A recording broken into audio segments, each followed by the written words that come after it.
Okay, boys, this is gate 3 of Voldis. Before I go over, you need 1 corrosive and you need 3 destruction. The boss always jumps up in the air like that. Swoop. And then he drops pools under their feet. And what people usually do is they get hit on purpose.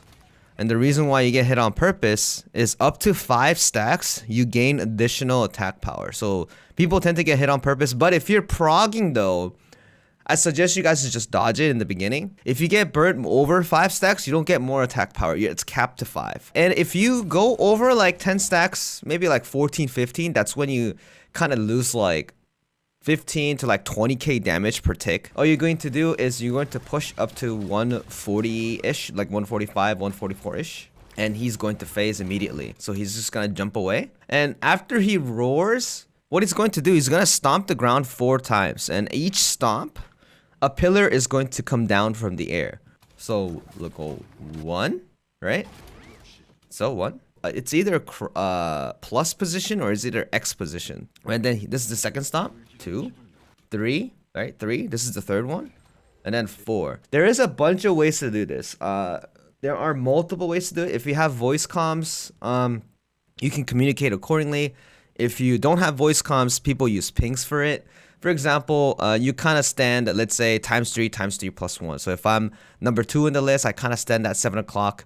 And if my pillar appears at 6 or 7, I kind of ping it, right? If you are like number 3, you'll be at 11 o'clock. If you see your pillar at like 9 or 11, you ping that as well. And if you ping right away, the ping order is going to be shown in the mini map. So they do it that way. Or people tend to do different color pings too. For example, you know, when you do the ping, you can change color. So you can do the yellow ping or like etc. whatever. You can distinguish it that way as well. But what's important is you need to know the order of the pillars. So in this case, you see the first one here, and then the second was somewhere else, and then the third one was on the right. So if you are actually confused about it, it depends when he stomps too. The first stomp here, number 1. Second stomp, number 2, right? You kind of saw it there.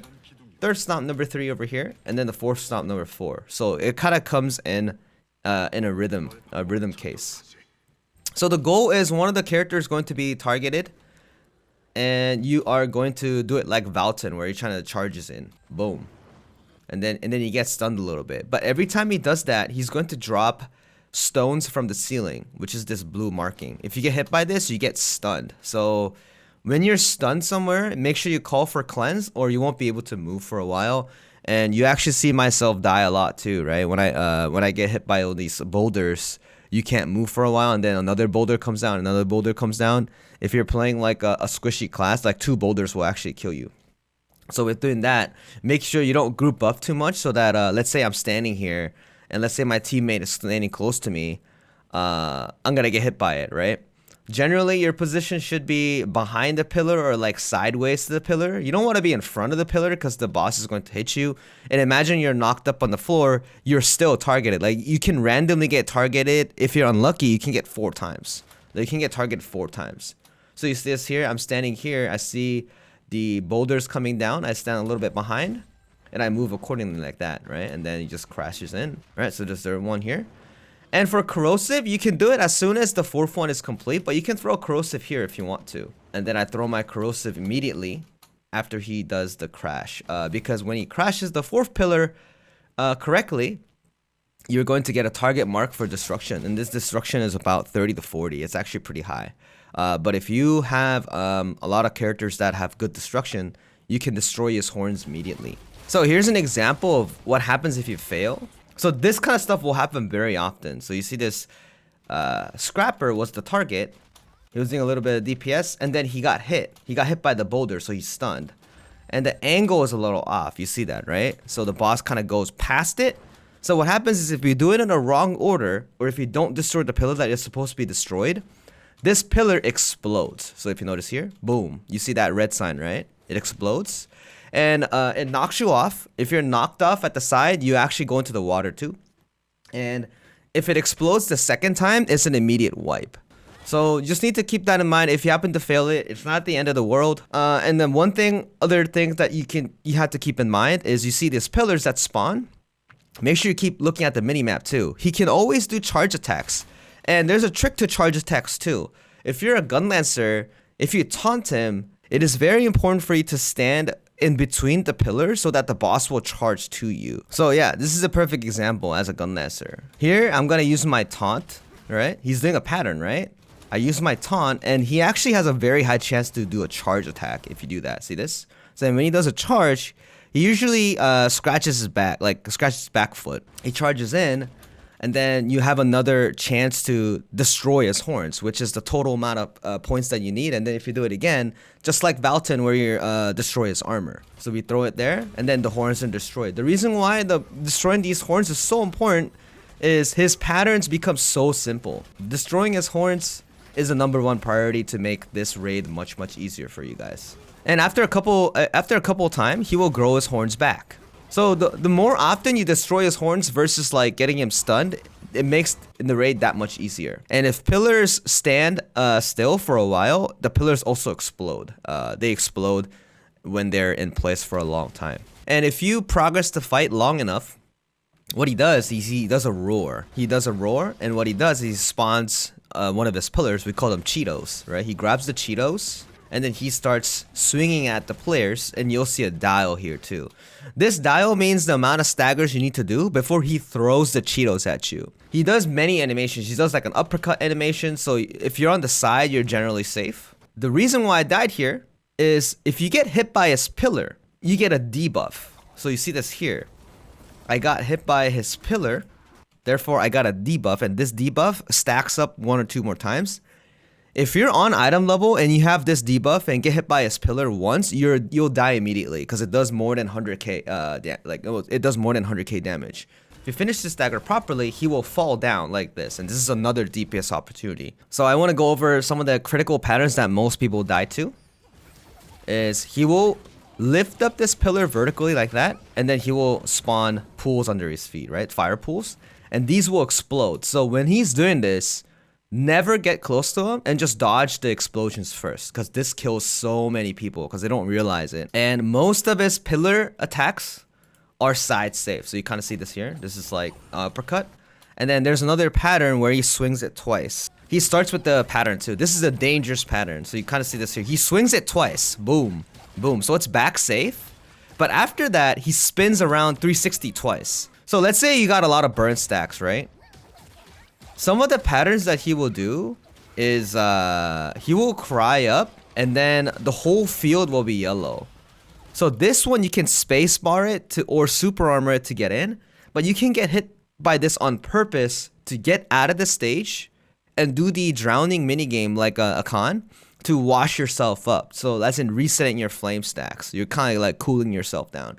You can fall at least 3 times. Boom, and I get knocked off because it doesn't do kill damage. This is the yellow warning signs are meant to knock you off the stage. They're not meant to kill you. So you can use that to your advantage to get knocked off on purpose, to do the mini game, and then get back on stage to reset your flame stacks, so that you don't burn to death. If you keep fighting properly, you will face around 40-ish bars, like 40. It's like 46 to like 48 at highest. But if you keep pushing, and the way to figure it out is he will cry and he will jump away, and then the NPC will talk to you, right? Now what he does is he will jump, he will land in the center, and then he'll create a bunch of pillars as a ring, and then you will see openings. You see openings at 5, and then you'll see an opening at 7. The goal is to get knocked off on purpose, because he will make another explosion that will be an insta-kill. The way to figure out his jump attack, you see this, he will do a jump attack here. Watch that. See this jump attack, right? This big jump attack is hard to dodge.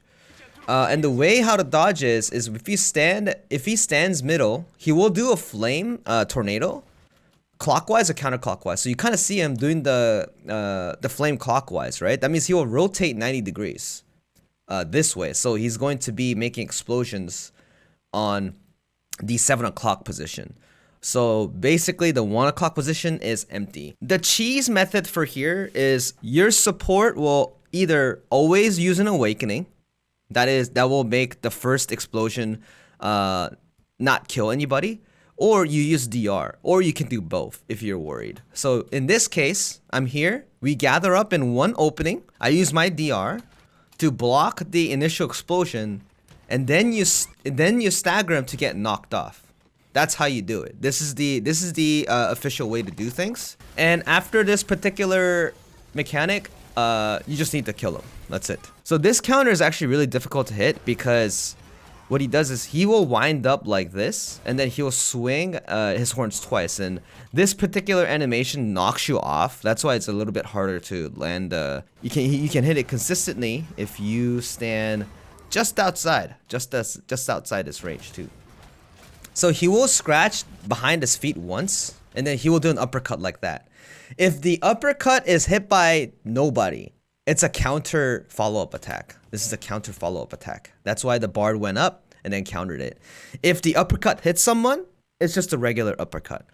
So sometimes when you go like, oh, he's gonna counter, the reason why I know that he's gonna counter is because no one hit the uppercut. So he just does a counter afterwards. His counters are programmed as well. This is another very important example that will kill most people. Now, if you see him, this is the exact way to figure out what he does. If you see his horn glow and then you see him hop once, it is 90% of the time he's doing a grab. So you see me spacebarring away because I know this is a grab. When you're progging, a lot of people's problem for gate 3 is I don't know what he's doing, like, cause it kind of feels like his patterns are pretty similar. It is technically true, like all the patterns look pretty similar, the animations look pretty similar too, but all you need to do is just remember the dangerous pattern, which is the grab, right? So when his horn glows, feels like he's doing a wind up, right? This 360 is a grab, and if someone gets grabbed, you must call out that you are grabbed, because what he does is he is programmed to smash into one of the pillars when he grabs someone. So in this case, look at that. Someone is grabbed, correct? And then he will glow. And if you counter him, you have a chance to destroy his horns for a very short time. Also, another good point here is if he backsteps, his flame attack later on will give you shit ton of stacks. At least like 5 or 6 stacks. So sometimes people burn to death. Let's say you have 10 stacks already, and if you get hit by this breath attack, you get to like 16 to 17 stacks and you'll burn to death. He's sharpening his horns. What does that mean? He's going to charge 3 times. Right? So everyone is going behind the pillar. Right? Everyone's going behind the pillar, hit the pillar, try to destroy his horns, and then you can do DPS accordingly. So you see him charge. Look at that. So you see him roar. You see him roll like that, oh, he's gonna do a charge. So a player that is really good at it, he stands between the pillar, right? He charges in to the pillar, and then we destroy it, right? Destroy the horns. He's doing a charge animation right here, but the aggro player didn't get to the pillar on time, so he kind of like passes it. This is actually really close. Like the hitbox of the pillar is actually really big, but I don't know why this didn't land. Destroying his horns is the #1 priority to make this raid much easier for you guys. So as long as you keep that in mind, gate 3 is going to be super easy for you. Okay?